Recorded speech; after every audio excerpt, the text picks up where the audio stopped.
What's up, man? Alright, so I thoroughly looked through these, and, I do see what you're talking about as far as let's see, is this the right video?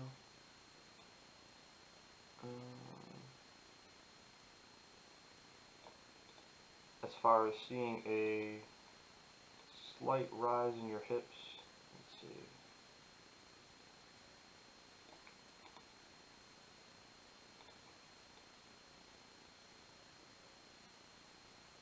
I think this is the video, hold on.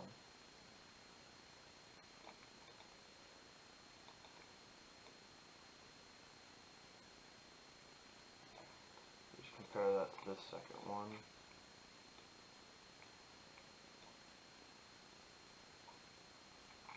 Oh, the second one was definitely a top set. Alright, so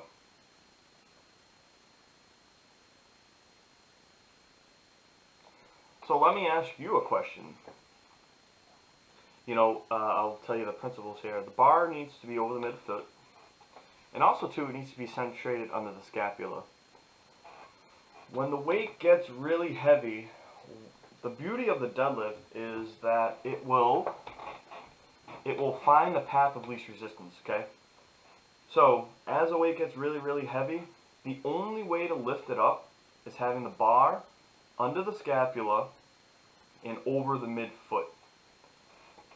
And what tends to happen is as we get stronger, we can kind of manipulate that position a little bit. So, what this is telling me is that this position here, right there, is the position you need to be in when you initiate your pull. Alright? Because you start to initiate your pull, and now what the body does is it finds center. Now it starts moving. Okay? And this doesn't happen when the weight's light. Well, when it's lighter. Alright? And it's super evident because the weight is lighter here, and you're able to keep a more upright torso when you start to pull. Now when we start to pull here, notice the back angles, okay? So that back angle is going to be the most optimal back angle to lift the weight off the floor, man. So, we're trying to, when we got a more upright torso, what we're trying to do is we're trying to kind of squat the weight up, alright? But in reality, we need to be starting in this position, okay? So, start with your hips higher, squeeze the weight off the floor, and we want a more horizontal back angle, okay? Because that's going to be the most optimal pulling position for your body, alright? Everybody's different, man. Everybody's made up differently. One person, the way they deadlift is going to look different than the way somebody else deadlifts. And, that bar is going to centrate itself under the path of least resistance, man. So, I think you're right there. I mean, your deadlifts have been improving. Your back stability is phenomenal, okay?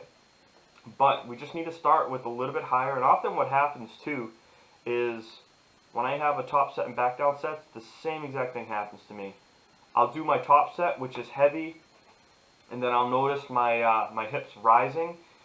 And then what I'll do is on the back down set, I will set my hips even higher, and I'll try to pull up the slack a little bit better. And I'll try to keep that bar under the scapula a little bit better and do my best to anchor my hips into position. So I think that's why the hips are rising. And there's actually I'll forward you this article here. I was just kind of brushing up on some stuff. I think down over, let's see,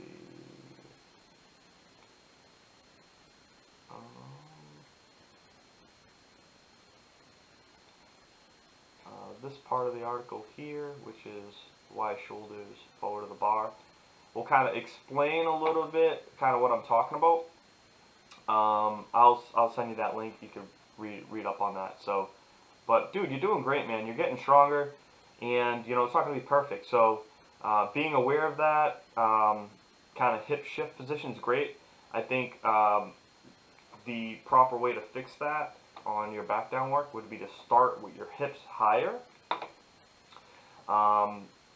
And you know there should be absolutely no change in your back angle. And like I said, as you get stronger, man, you're going to be able to manipulate the weight in any back angle that you want.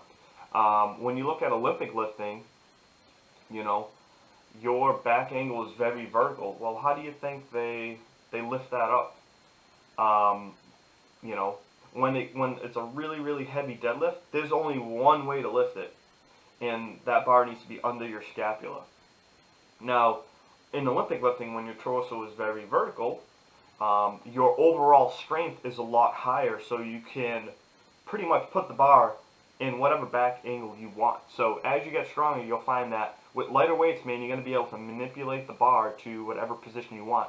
And that's why when we lift heavy, then that path of least resistance, you know, the deviation from that, it becomes very small, because it's the difference between getting the rep or not, or it looking good or it not looking good, okay? Yeah, man, I'm liking this wider grip. You know, you gave me some feedback on workout from earlier this week. You know, we want to make sure that the elbows are stacked under the wrist. We could probably even widen them up just a smidge more. But I like this cycling, man. I think this is going to allow us to put a lot of weight on the bar. And looks like you did 5 reps with 102.5. Dude, these look great, man. And you said that you were afraid of kind of clocking yourself ahead. Are you talking about like on the way down or on the way up? You know, just make sure that we're pushing the head out of the way. We're getting the chest up and the head back. I would like just you know, better lockout here. Notice how that bar is a little forward to mid-foot, so push the head through and really kind of shrug at the top. Aside from that, man, these look pretty damn good, so keep up the good work on them. Squats. Alright, so we did an excellent job working on bringing the knees forward. I think what's happening with these squats, man, is it's too much knees. I know, right? Sorry, man. It's with this, it's not kind of all or nothing. It needs to be kind of like a little bit of this and a little bit of that. So what I want you to focus on going forward is, although you're bringing the knees forward, I also want you to bring the hips back simultaneously, okay? So, and what I mean is, the knees go forward while the hips go back, okay? In the beginning, when we were setting the back angle, when we really kind of focused on setting the back angle, what that was doing is that was setting the hips at the right position, okay? You know, we started focusing on bringing the knees forward too, but now what I'm realizing is now this is kind of preventing your hips from going back to where they need to be. So it needs to be this proportionate relationship between the knees going forward and the hips going back as we squat, okay? And by no means are these ugly, dude. You know, your squat has come a long way, and I think that's what we need to focus on as we go forward.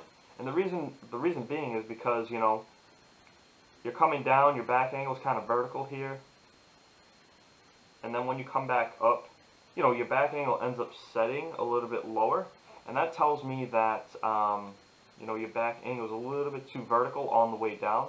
Notice how vertical it is here. I'll blow this up. Notice how vertical it is, right? Now notice how horizontal it is there, okay? So we need this back angle on the way down. And how we do that is, if we only bend the knees, the torso is going to be upright. Alright? So we need to bend the knees and the hips at the same time.